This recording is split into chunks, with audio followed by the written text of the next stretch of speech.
जेॾो तुंहिंजो नाम जेॾो तुंहिंजो नाम बाज बि उॾाई मङा रियथ में रियथ में तूं छपर तूं छांव गुजारो कहाँ तोखे मालूम।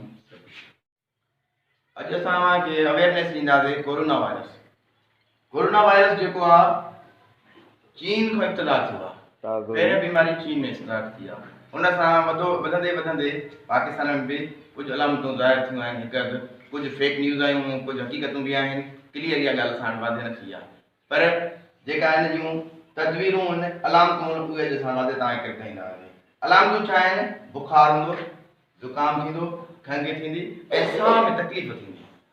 इहे जेकॾहिं तव्हां माण्हू कंहिंखे बि थिए थो, इलाइक़े में, ॻोठ में, शहर में कंहिंखे बि अलामतूं आहिनि, फौरन डॉक्टर सां रुजू कयो ऐं पंहिंजी टेस्टूं करायो।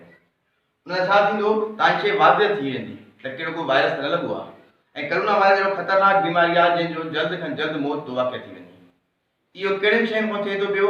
अमूमन असांजे ॿाहिराड़ी में जेके आहिनि न, जानवर वग़ैरह आहिनि, ऐं अक्सर जानवर या ख़ासि करे मोल ढोर जेके इस्तेमालु कया वेंदा आहिनि, खाधा पीता वेंदा आहिनि, उन्हनि में इहो जानवर पैदा थी सघियो। अक्सर चीन जा माण्हू छा कंदा आहिनि, मोल ढोर या कहिड़ा जानवर हूंदा आहिनि जेके अहिड़े इलाइक़नि में हूंदा आहिनि, उहे इस्तेमालु कंदा आहिनि। जेरनि खे पचाए करे खाधो वेंदो आहे, जहिड़ा जानवर खाईंदा आहिनि, जंहिंजे करे उते माना वाक़ई थियो आहे। असां वटि बि काफ़ी मोल ढोर हूंदा आहिनि, उन्हनि जो गोश्त सेल कयो वेंदो आहे, विरायो वेंदो आहे, वग़ैरह वग़ैरह जा उहे पंहिंजे सेल कंदा आहिनि। कंहिं इलाइक़नि में या माण्हू ख़बर न हूंदी आहे, बटन में रखियलु हूंदो आहे, या कुझु हिन में मोल ढोर में काफ़ी बीमारियूं जनम वठंदियूं आहिनि। इन जे करे उहे तव्हां गोश्तनि खां परहेज़ रखियो। आम करे हिननि ॾींहंनि में गोश्तनि खां परहेज़ रखियो। ऐं ॿियो हितां तव्हां ॾिसंदव छिक अचणु वक़्तु, निछ यानी छिक अचणु वक़्तु तव्हां पंहिंजो वात ऐं हथ ते हथु रखो। छिक अचे त हथु रखो, यानी ॿिए को छिक न लॻे। खाधे पीते पचाइण महिल बि तव्हां वधि खां वधि एहतियात इहो कयो, जेकॾहिं कोई बि खाधो पचाए थो त उन दौरान का छिक थी अचे, उहो बि थोरो साइड ते वञी करे पोइ छा करे, छिक खां पोइ हथ धोओ, पंहिंजा साबुण सां हथ धोता वञनि। पचाइण खां पहिरियों तव्हां जेकी छुरी वग़ैरह इस्तेमालु कयो था, उहा बि साफ़ु कई वञे, साबुण सां हुनखे बि वॉश करे साफ़ु करे पोइ इस्तेमालु कयो। ऐं पचाइण खां पहिरियों काई बि शइ जेका आहे, पंहिंजा हथ साबुण सां धोई करे इस्तेमालु कयो। उन खां पोइ छा आहे, तव्हांजो एहतियात ॿियो नंबर आहे, गोश्त ऐं अंडा पूरी तरह सां पचाइण घुरिजनि। अक्सर असां छा कंदा आहियूं, हाफ फ्राइड वग़ैरह खाईंदा आहियूं, या गोश्त वग़ैरह थोरा कचा रहिजी वेंदा आहिनि, उनखे मुकमल पचायो, यानी जेका हुनजी हवस आहे गोश्त जी पंहिंजी, उहा ख़तमु थी वञे। ऐं अंडो बि जेको आहे तव्हां फुल तरीक़े सां पचाए करे खाओ। ऐं गोश्त जेको आहे मुकमल पकल हुजे, माना हुन में सिमेरी जेका अचे उहा न अचणु घुरिजे। हिन ॾींहं में तव्हां एहतियात थोरो घटि खाओ, गोश्त मुर्गी वग़ैरह उहे तव्हां थोरो घटि इस्तेमालु कयो।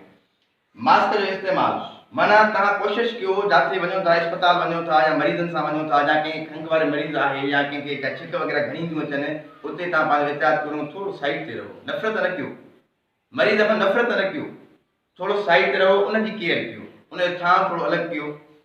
छो त बीमारी विचण तरफ़ बीमारी आहे। हिकु त मरीज़ आहे, ॿियो मरीज़ छो थिए? हिकु त असां वटि मरीज़ आहे, ॿियो मरीज़ त न थिए न। जेकॾहिं कंहिंखे का छिक आहे, का खंघि जो मरीज़ आहे, कंहिं सर्दी जो मरीज़ आहे, उहो त खणी ठीकु आहे, पर ॿियो त मरीज़ न थिए न। उहो तव्हांजो भाती आहे न, उहा तकलीफ़ कंहिंखे तव्हांखे तकलीफ़ थींदी न। इन जे करे थोरो हुनजो थांव अलॻि कयो, बहितर आहे। ऐं मास्क वग़ैरह यूज़ कयो, हुन में थोरो साइड ते रहो, जंहिं छिका वग़ैरह अचनि थियूं। ऐं मास्क इस्तेमालु कयो, मार्केट में वञो था, काॾे वञो था, थोरो मास्क वग़ैरह इस्तेमालु कयो, या ॾिसो था को छिका वग़ैरह ॾिए थो, हुन साइड ते पाण थी वञो था, पाण एहतियात कयो। ऐं अॻिले खे बि इहो करणु घुरिजे, जेकॾहिं कंहिं छिक वग़ैरह अचे थी त उहो साइड ते वञी छिक ॾे, या पासे ते करे माना हथु करे, पोइ वरी हथु साबुण धोई, वधि में वधि जेको हथु तव्हां साबुण धोई करे हथनि खे थोरो मर ॾियो। सफ़ाई तरीक़ो बहितरीन जो ख़ासि आहे हथु धोइण जो, हथु ख़ाली पाणी हीअं न धो, धोई करे हथनि खे थोरो रगड़ियो। रगड़ण सां जेके तव्हां जरासीम्स वग़ैरह हूंदा आहिनि, उहे तव्हांजा वाश थी वेंदा आहिनि, ख़तमु थी वेंदा आहिनि, हलिया वेंदा आहिनि। ठीकु आहे। उन खां पोइ आहे हथु बार बार धोइणु, इहो बि वाज़े थी वियो। खाइण खां पहिरियां ऐं पोइ हथु ज़रूरु धोइणु घुरिजे, इहा अहम पॉइंट आहे। हमेशह जॾहिं बि तव्हां का शइ खाओ पीओ न, खाइण खां पहिरियों हथु ज़रूरु धो। छो तव्हां घुमो था फिरो था, अलाए केॾा तव्हांजे हथ में जरासीम लॻनि था, उहे तव्हांजा वाश थी वेंदा। वरी खाइण खां पोइ माना अक्सर असां ऑइली शयूं खाईंदा आहियूं, माना तेल वारी शयूं खाईंदा आहियूं। तेल वारी शयुनि में अक्सर तव्हांजो हथु माना ऑइली थी वेंदो, काथे तव्हां टच कंदव उहो तव्हांजी तेल वारी शइ छा कंदी, पाण अट्रैक्ट कंदी आहे शइ खे।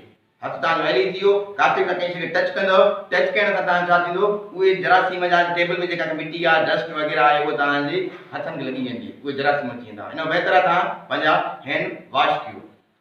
ठीक है। यो कोरोना वायरस जो तव्हांखे एक्सप्लेन करे ॿुधायोसीं। पंहिंजो ख्याल कयो, पंहिंजनि जो ख्याल कयो, वधि खां वधि एहतियात कयो, बीमारनि जो पर घोर कंदा कयो, बीमारनि खे तरीक़ेकार ॾिसियो त तव्हां पंहिंजो बि एहतियात कयो, ॿिए जो बि एहतियात कयो। घर में जेकर को मरीज़ आहे उनखे बि रहनुमाई ॾियो, पंहिंजी बि रहनुमाई कयो, ॿिए जी बि रहनुमाई कयो। इहो असांजी इस्लाह करणी आहे ऐं सम्झाइणो आहे। नाराज़ थियण जी ॻाल्हि न आहे। अक्सर माण्हू यार नफ़रत थो करे मरीज़ खां, या सुभाणे तूं बीमारी न थींदे। इहा नफ़रत न आहे, इहो आहे एहतियात। अगले खे बि सम्झाए भाई एहतियात आहे, तुंहिंजी बि हिन में भलाई आहे, असांजी बि हिन में भलाई आहे। तूं बि असांजो आहे, असां बि तुंहिंजा आहियूं। जेकर तूं बीमार थियो आहे त असां बीमार न थियूं न। तूं पंहिंजी केयर कर, तुंहिंजी बि केयर कंदा, उनजी केयर बि कयूं। ईअं न त कंहिं का बीमारी का वठी अचे त असां नफ़रत कयूं, नफ़रत न आहे। हे वॾो ख़तरनाक वायरस आहे।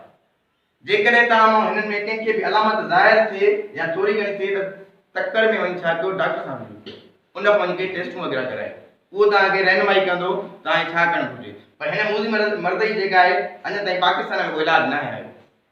इलाजु ईंदो, चाइना में हले थो हुननि जो पंहिंजो। हुननि चाइना में छा कयो आहे, हिकिड़ो इलाजु अलॻि करे छॾियो, यानी नंढो ॻोठु हुननि ठाहियो आहे जेको हिन मर्द जेके मरीज़ आहिनि उते हुननि शिफ्ट कया आहे, उते हुननि जो इलाजु कयो थो वञे। अलाह कंदो असां वटि अहिड़ी बीमारी न ईंदी। पर जेकॾहिं ईअं थोरा हिकु दफ़ा वाक़िआ आया आहिनि जंहिंजे करे असांखे हिननि खे मुंहुं ॾियणो आहे, हिननि खे फेस करणो आहे, हिननि खां हटणो न आहे, हिननि खे फेस करणो आहे, हिननि जो इलाजु करणो आहे ऐं हिननि शयुनि खे वधि खां वधि एहतियात कयो। ऐं अमूमन असांजी ॿाराड़ी में जानवर ऐं घर गॾु ई हूंदो आहे। माना हिते इलाज बि उते ई हूंदी आहे, जानवरनि जो बि उते ई हूंदो आहे, छुपाई माल बि उते ई हूंदो आहे। उन लाइ तव्हांखे मां हिकिड़ी टिप्स ॾींदुमि, बहितरीनु टिप्स। त छा कयो, तव्हां घर में जेको आहे रहण जो पोर्शन हिकिड़ो अलॻि कयो, जानवर जो हिकिड़ो अलॻि कयो। विच में माना नंढी जेका थींदी आहे न, तव्हां वटि तक़रीबन खजूं वग़ैरह हूंदियूं आहिनि या का अहिड़ी शयूं सराह हुजनि, विच में ॾेई करे हुनजो पोर्शन अलॻि करे छॾींदा, भले घर में ई हुजे। ऐं सफ़ाई रखो, जानवरनि जी सफ़ाई रखो, उन्हनि खे वॉश कंदा रहो, उन्हनि खे धोईंदा रहो। ठीकु आहे। त माना जानवर हिकु पासे वञनि, राज ॿिए पासे हुजे। जेकर नंढो घरु आहे त उनजो बि पोर्शन अलॻि कयो, त विच में का शइ ॾेई करे हुनजो पोर्शन अलॻि हुजे, तव्हांजो रहण जो अलॻि हुजे। ऐं ॿारनि खे कोशिशि करे जानवरनि ते न मोकिलियो, ॿारनि खे जानवरनि खां परे रखो। त इहो तव्हांजे लाइ बि बहितरु थींदो। हिन मुल्क लाइ, हिन क़ौम लाइ पंहिंजो ऐं पंहिंजनि जो ख़्यालु कंदा। दुआ में मूंखे यादि कंदा।